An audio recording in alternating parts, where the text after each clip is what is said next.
para falarmos da sequência do Brasil na Copa do Mundo. A vitória da Inglaterra contra a República Democrática do Congo definiu que, se o Brasil passar pela Noruega, vai enfrentar o vencedor de México e Inglaterra nas quartas de final da Copa.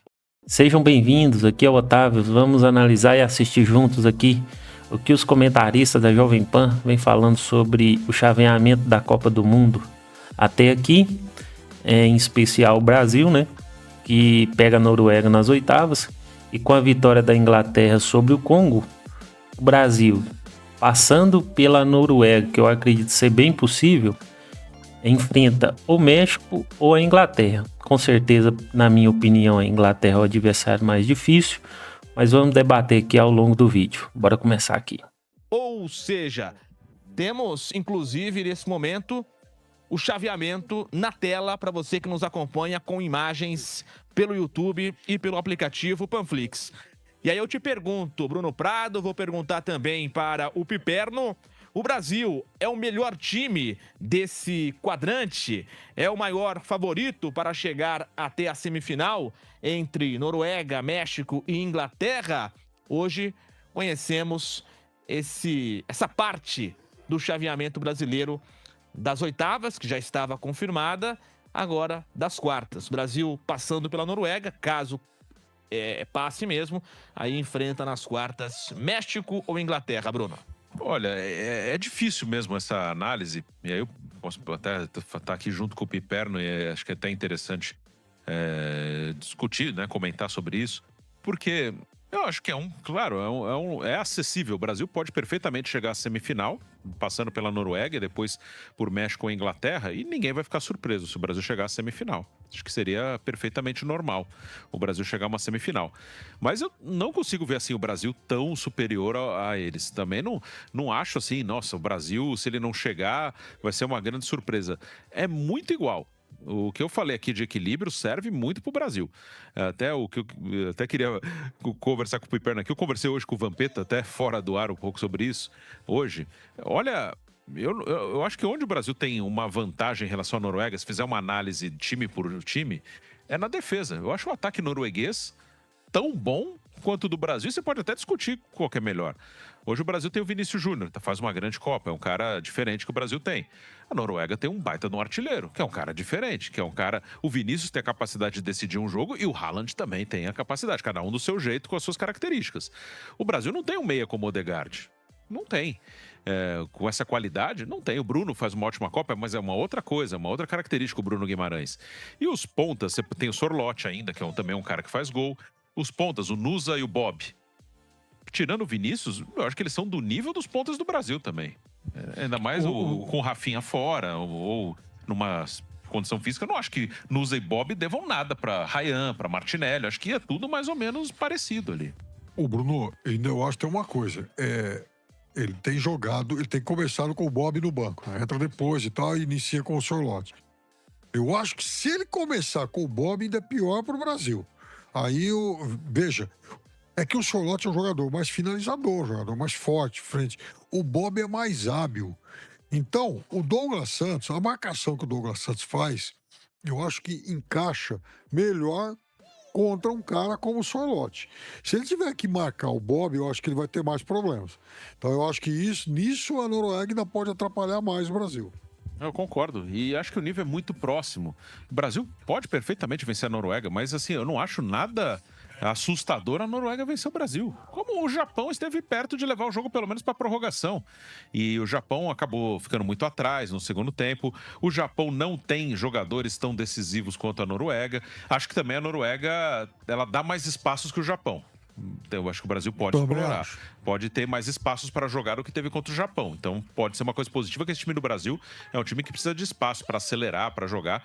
Mas eu não acho assim que tenha uma diferença técnica gigantesca entre o Brasil e a Noruega. Se for dar um palpite, eu acho até que o Brasil passa. Mas, de novo, imagino que vai ser um jogo difícil, no limite, sofrido, com emoção. E o outro confronto México e Inglaterra, o México está fazendo valer muito o fator casa. E a Inglaterra, a gente viu hoje, ela quase se enrolou no Congo. Também, até dá para talvez colocar a Inglaterra favorita porque tem jogadores melhores. Sem dúvida, a Inglaterra tem jogadores melhores que o México. Acho que nesse caso, até a distância entre jogadores é maior entre Inglaterra e México do que entre Brasil e Noruega. Mas a Inglaterra não tá jogando bem e o México tá jogando em casa. E tá fazendo valer esse fator casa. Ganhou todos os jogos até agora e não tomou gol. Então, acho assim, na teoria, Brasil e Inglaterra favoritos, mas acho que esse favoritismo não é muito grande, não. Eu também acho bem possível aí o Brasil chegar até a semifinal, né? Passando pela Noruega. O Brasil, ele é favorito, sim, a Noruega. Eu acredito que a gente tem jogadores melhores. O Vinícius Júnior aí é um dos melhores do mundo. Eles têm um Haaland de verdade, só que a nossa zaga, o Gabriel Magalhães, ele já tá acostumado a marcar o Haaland lá na Premier League. E nosso ponta direita ali, eu acredito que ele melhorou muito nesse jogo do Japão. No primeiro tempo, o Ryan, eu acredito que ele estava muito nervoso, que a bola chegava nele, ele já tocava logo para trás. Nem é o estilo dele, ele costuma pegar a bola e ir pro ataque, né? Quem lembra dele no Vasco aí, era uma coisa incrível, incrível. E no segundo tempo ele já estava fazendo mais ou menos o que ele fazia no Vasco. Então, para mim, o Ryan melhorou muito no segundo tempo e é um ganho muito grande aí pro Brasil. O Bruno Guimarães, realmente nesse último jogo aí, ele fez a diferença. Então, tá crescendo também dentro da Copa. A única receio meu seria ali como volante o Casemiro. Eu acho que temos outro jogador neste momento melhor, mais preparado. Agora, eu acredito sim que o Brasil vai chegar nessa semifinal. É bem possível que o Brasil passe da Noruega. Também eu acho que não vai ser um jogo fácil, mas também não é essa coisa toda, não. Então, passa pela Noruega. Contra México e Inglaterra, eu acredito ali que é um jogo muito equilibrado. Quem assistiu o último jogo do México aí, realmente o México foi impressionante, impressionante. Não deixou, agora fugiu o nome da seleção, mas não deixou o adversário jogar. Então, tem um jogo aí mais equilibrado entre México e Inglaterra. Agora aí nas quartas de final, independentemente se for México e Inglaterra, acredito que o Brasil ainda é favorito. Agora na semifinal, aí complica. Complica porque é bem provável que vai ser a Argentina, mas vamos continuar aqui o que os comentaristas estão falando. Ô Bruno, outra coisa, né? A gente falou do Japão, né? Adversário do Brasil. Os belgas comparam a virada de hoje com a virada lá de 2018 em Rostov, né? Quando a Bélgica também perdia por 2-0, só que lá virou ainda no tempo normal, né? Pessoal, ainda tem um ponto, hein? Brasil nunca ganhou da Noruega. Se eu não me engano, são 2 empates e 2 derrotas. 2 empates de 1-1 e uma derrota por 4-2 e a outra por 2-1. E o time belga ali muito forte, que depois tirou o Brasil e jogou pau a pau com a França. Foi 1-0, um gol de bola parada num zagueiro de cabeça. Mas realmente, né, uma virada que eu não estava esperando. Essa virada hoje da Bélgica. Naquele time de 18 você ainda via força, né, para virar um jogo. Hoje, esse time, eu sinceramente não via muita força para fazer o que fez, não. O Bruno falou sobre isso, faltou o senhor responder sobre isso. Se o Brasil chega nesse quadrante como favorito, como o melhor futebol, e claro, Cara, mas o Senegal deu muito mole pra essa Bélgica. Nossa senhora, mas eu fiquei nervoso assistindo esse jogo. 41 minutos do segundo tempo, Senegal 2-0 no placar e deixa os caras empatar. Nossa, e quase virou ainda, que no finalzinho ali teve uma bola na trave ainda. Não, isso aí já foi na prorrogação, que já tava ganhando por 3-2 a Bélgica. Mas, nossa, cara, que raiva que deu assistindo esse jogo, hein? O mais, digamos assim, perto de chegar na semifinal, entre esses 4 que estão aí nas oitavas de final. Então, eu acho que a coisa... não há nenhuma grande diferença entre nenhum deles. Entre os 4 não tem nenhuma grande diferença. Mas eu acho que o Brasil tem uma vantagem sobre os outros 3. Qual? O técnico da seleção brasileira é muito melhor do que os outros 3. Eu acho que time por time eles são muito equivalentes. O do México talvez um pouco abaixo. Você acha o Ancelotti México... melhor que todos? Desses 4 que eu tô dizendo, né? Mas de longe. De longe. De longe. Eu acho que o time do México, individualmente, talvez ele seja um pouco pior que os outros 3. Mas aí o México também joga em casa e tal, né? Tem todo isso, tá embalado. Ganhou os 4 jogos. O time tá emocionalmente muito bem. Isso também pesa. O jogo jogado passa por isso. O jogo jogado começa com a cabeça, termina nos pés. Então, acho que o México equilibra em função disso. Agora, eu acho que o Ancelotti pode ser um fator de desequilíbrio em favor do Brasil. Eu acho que ele é melhor. Eu acho que ele busca... assim, quando você olha para ele, quando você olha para os outros técnicos, ele é o cara que mais me dá segurança de que pode fazer uma coisa diferente. Então, eu falava também com o Bruno fora do ar, hoje, eu e a Marília Ruiz tivemos assim, a oportunidade de conversar com o Paulo Roberto Falcão, que trabalhou com o Ancelotti e é amigo dele até hoje. E uma das coisas que eu perguntei pro Falcão era exatamente sobre essa segurança que o Ancelotti dá em campo, no banco. Ele jamais vai ser um revolucionário como o Guardiola. Ele não é um inovador como foi, por exemplo, Arrigo Sacchi, de quem ele foi assistente.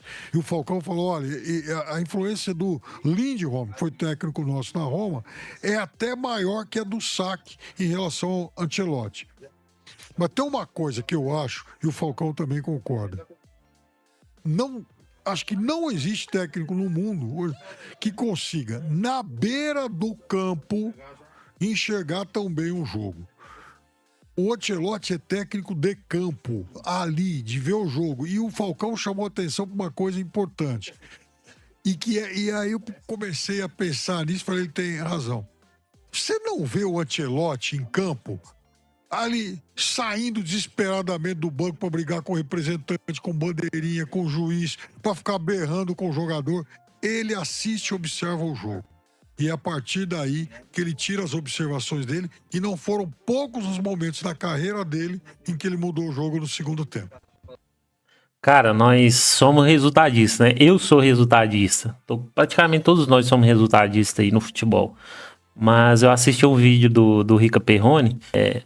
Se o Brasil não passa do Japão, cara, o que ia lenhar esse Carlo Ancelotti? Ia chamar ele de burro, de animal, tudo quanto é nome aí que vocês imaginam, porque... é porque você não tirou o Casemiro e tal e coisa. Agora, ele não tirou o Casemiro, o Brasil passou, aí o cara é gênio da bola e não sei o quê.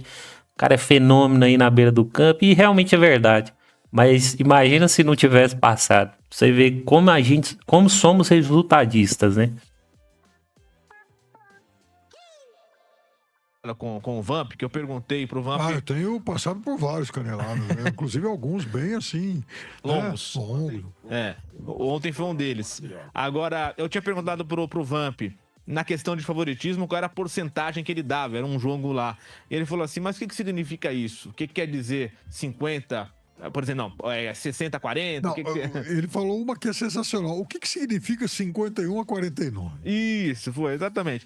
E aí... Eu também não sei. Não sabe. Pergunta isso pra mim que eu não sei. Noruega e Brasil, você não daria uma porcentagem? Não, veja.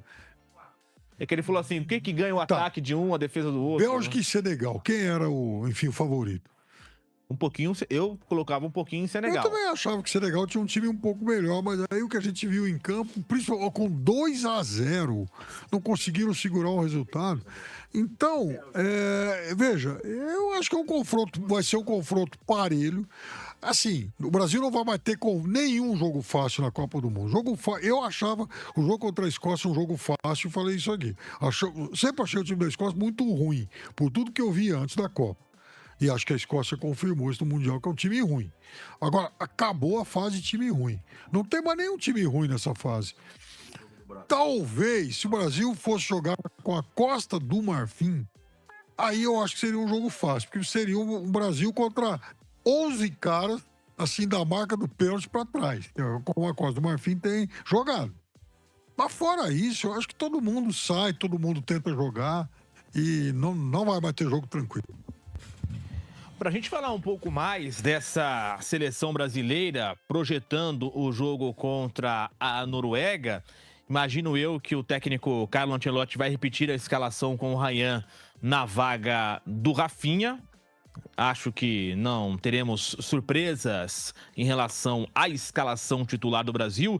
E o Bruno tocou em um ponto importante, de que, óbvio, a Noruega tem jogadores mais técnicos do que o Japão, jogadores melhores tecnicamente, e também, tudo indica, até por isso, dará mais espaços para o Brasil. E aí eu te pergunto, Bruno Prado, como o Brasil pode explorar essa questão? Porque contra o Japão sofreu muito no primeiro tempo para encontrar espaços. Na segunda etapa, o Brasil até melhorou muito, pressionou bastante, poderia ter feito já a virada bem antes, porque fez um jogo na segunda etapa para isso, construiu e criou muitas chances. Agora, contra a Noruega, você imagina então que será um jogo mais, por exemplo, aquele famoso toma lá da cá, um ataque, contra-ataque, ataque, mais um jogo mais aberto. E aí, como o Brasil pode, digamos assim, aproveitar esses espaços? Você acha que, por exemplo, o Vinícius Júnior vai estar mais solto do que esteve contra o Japão? Acho que sim, acho que vai ser um jogo mais aberto. E nas circunstâncias desse jogo, até o Brasil pode se dar bem. O Brasil é uma seleção que precisa desse espaço para correr. A Noruega também é um time que gosta de jogar em velocidade. O Haaland é um cara muito forte e rápido. Os pontas são jogadores rápidos também. Então, a Noruega ela também é um time que gosta de ter esses espaços. E acho que será um jogo mais aberto do que o jogo com o Japão. É um jogo que, em alguns momentos, a Noruega pode ter mais a bola do que o Brasil. O time do Brasil, do Ancelotti, não é um time que faz tanta questão de ter muito a bola. Ele teve muito a bola contra o Japão, principalmente no segundo tempo, pelas circunstâncias do jogo. Porque o Japão estava ganhando, o Japão se fechou, deixou a bola com o Brasil. Contra a Noruega, eu acho que vai ser um jogo diferente. Claro que se a Noruega faz um gol, pode ser que ela retraia, deixe a bola com o Brasil tenha que se virar para entrar na defesa da Noruega. Mas, normalmente, é um jogo mais franco, mais aberto. E aí pode ter espaço para o Vinícius, mas pode ter espaço do outro lado também para o Haaland. Eu tenho a curiosidade de ver quem o Ancelotti vai escolher para o lugar do Paquetá. Isso que eu ia falar, eu acabei falando que... Eu não acho que vai ser um jogo de trocação, não. Pelo contrário, eu acredito que a Noruega vai ficar fechada, porque se você olhar as últimas declarações aí do Haaland, eu acredito nele. Ele sabe que o Brasil é um melhor time, né? Tem melhores jogadores.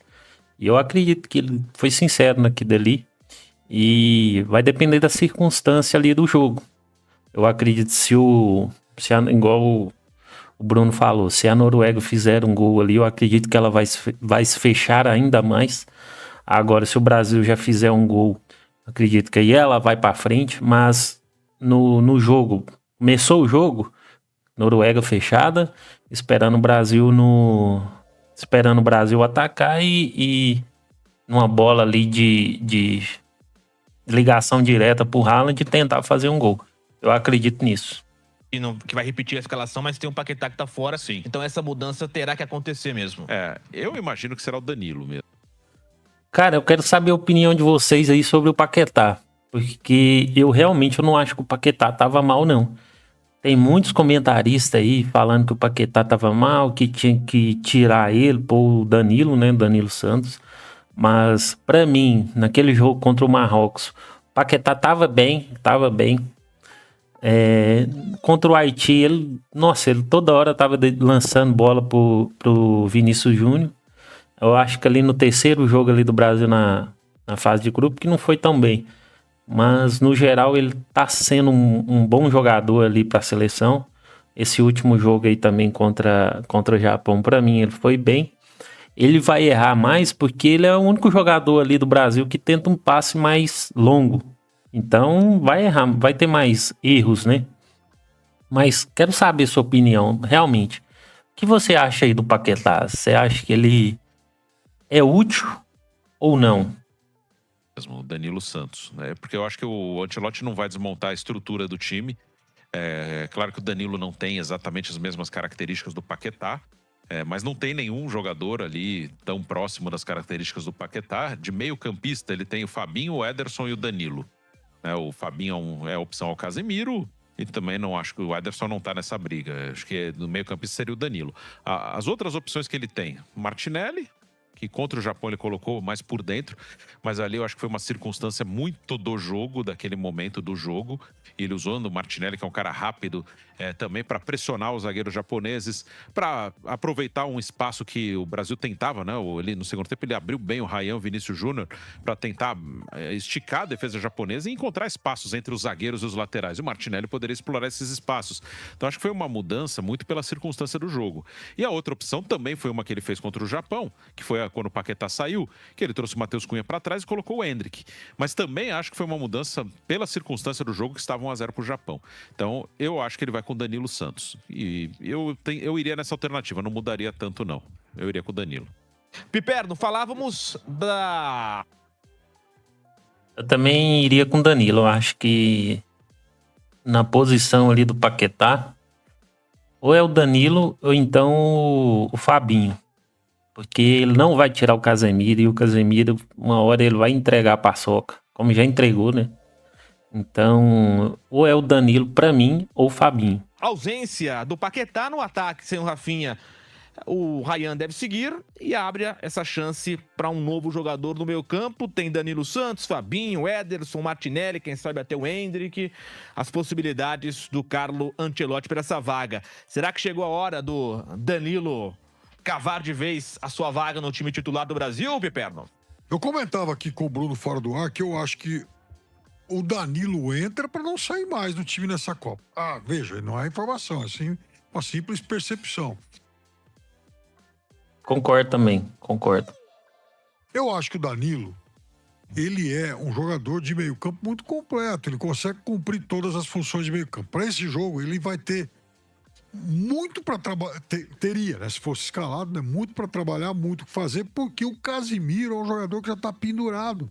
Ele tomou cartão amarelo, né, no jogo contra o Japão. Então, Além de tá pendurado, a gente precisa de alguém para marcar ele, né?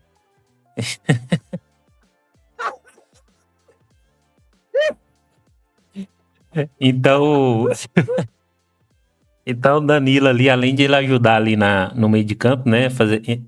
Ligar o meio de campo ao ataque, ele marcaria o Casemiro também. Se o Casemiro não tiver alguém muito rápido, forte como é o Danilo, para ajudá-lo aí nesse trabalho de contenção, o Casemiro toma o segundo cartão amarelo e cava uma suspensão com 10 minutos de jogo. Então, eu acho que o Danilo vai ter um papel fundamental, não apenas nesse jogo, mas daqui para frente. Eu acho que em relação ao Paquetá com o Danilo no jogo, o Brasil não perde em trabalho ofensivo. O Danilo também é jogador de aproximação. Aliás, o Danilo faz mais gols. Concordo plenamente aí. Que o Paquetá, inclusive, vídeo que está acontecendo agora no Campeonato Brasileiro. E a partir do momento em que ele foi para a Inglaterra jogar no Nottingham, ele se tornou ofensivamente um jogador ainda melhor do que era aqui no Palmeiras. Ele voltou trabalhando melhor na frente. Então, eu acho que o Brasil ganha muito com a entrada dele e ele não... Quer dizer, se isso for realmente confirmado, e acredito que ele não saia mais do time. Você consegue colocar uma porcentagem em Brasil e Noruega de favoritismo ou 50-50 também? 70-30. 70-30 Brasil. Acho que um pouquinho a mais pro Brasil só, mas não muito mais, não. Acho que o Brasil pouquinho melhor. Um pouquinho a mais pro Brasil. Mais, né? Mas a diferença é pequena. Falando, eu acho que todo jogo vai ser no limite mesmo, né? Tá falando aqui, o Zé Manuel tá aqui, vai narrar o jogo dos Estados Unidos. Falou que eu concordo, não vai ter jogo fácil pro Brasil até o fim. Eu ficaria bem surpreso se o Brasil sobrasse em algum jogo, como também o contrário, se o Brasil tomar uma cacetada de alguém. Acho que vai ser, assim, no limite. O Brasil e Japão foi uma prévia aí do que a gente vai ter. Acho que todo jogo vai ser meio no sofrimento. Aliás, tem sido assim nesse mata-mata, né? Tem sido assim, não só com o Brasil. Então, acho que Brasil e Noruega é um jogo muito equilibrado. O Brasil, acho que um pouquinho melhor, e a Noruega é um time que dá mais espaço. Talvez isso o Brasil consiga explorar um pouco mais. A diferença entre Noruega e Costa do Marfim foi muito pequena. Brasil e Japão, no limite ali. Inglaterra hoje quase se enrolou com o Congo. Então, para mim é cada vez mais claro. Brasil e Japão, eu não acredito que foi no limite, não. Foi no limite no sentido da circunstância do jogo, né? Que fez o segundo gol ali no final. Mas em nenhum momento o Japão trouxe perigo pro Brasil. Teve o gol do cara lá do Japão, mas no geral foi só isso. O Brasil teve... O goleiro deles fez umas 3 ou 4 defesas difíceis mesmo. Que nem aquela bola lá do Vinícius Júnior. Nossa, foi um pecado aquela bola não ter entrado, hein? Ia ser um golaço. Mas eu não acredito que o Brasil sofreu contra o Japão, não. Torneio de seleções que a gente acompanha, Copa do Mundo, Eurocopa, até aqui a nossa Copa América, você vê que a coisa, o futebol de seleções, as diferenças são mínimas e os detalhes acabam definindo, né? Mais o lado psicológico, a insistência, uma grande jogada, alguma falha, é muito no detalhe, né? Com exceção da França e da Argentina, que também não acho que é uma coisa que são invencíveis, pode acontecer num dia ruim acabarem se complicando, mas é muito igual. Não são invencíveis, mas a Argentina não. A Argentina a gente ganha. A gente consegue ganhar sim. Agora a França, cara. A França é complicado, hein? Dembélé, Mbappé, Olise. Os caras são bons demais, velho. Os caras jogam demais, demais. Ainda tem o Doué ainda, que ele nem joga, né? Ele é reserva, costuma entrar ali no segundo tempo. Os caras tá com um nível muito alto, muito alto. É muito difícil, tem umas 10 seleções aí que a diferença é muito do gosto pessoal. Até agora, nessa fase de 16avos, só a França meteu 3-0. O México, para mim até de maneira surpreendente, ganhou fácil do Equador. Poderia, claro, vencer o Equador, mas eu esperava também um jogo que fosse no limite. Os outros jogos, todos no limite. Todos, né? 2 decisões por pênaltis. Hoje um jogo decidido na prorrogação. Gol do Brasil nos acréscimos. Gol da Noruega já no finalzinho do jogo. E o gol do Canadá nos acréscimos. Tudo no limite, com exceção da França e do México. O México, para mim, de maneira mais surpreendente. França e Suécia, eu já esperava que seria um jogo mais tranquilo para a seleção francesa. Como acho até que a França terá um jogo mais tranquilo contra o Paraguai. Vamos ver, mas só a França que, por enquanto, está conseguindo sobrar em relação à maioria dos seus adversários. E é isso, pessoal. Se gostaram, inscreva-se, deixe seu like e deixe aí nos comentários o que você acha desse jogo entre Brasil e Noruega, quem é favorito, deixe seu placar. E todos os dias vou tentar trazer um vídeo aqui para a gente debater sobre os principais pontos aí, o que os comentaristas estão falando sobre essa Copa. E é isso. Obrigado e até a próxima.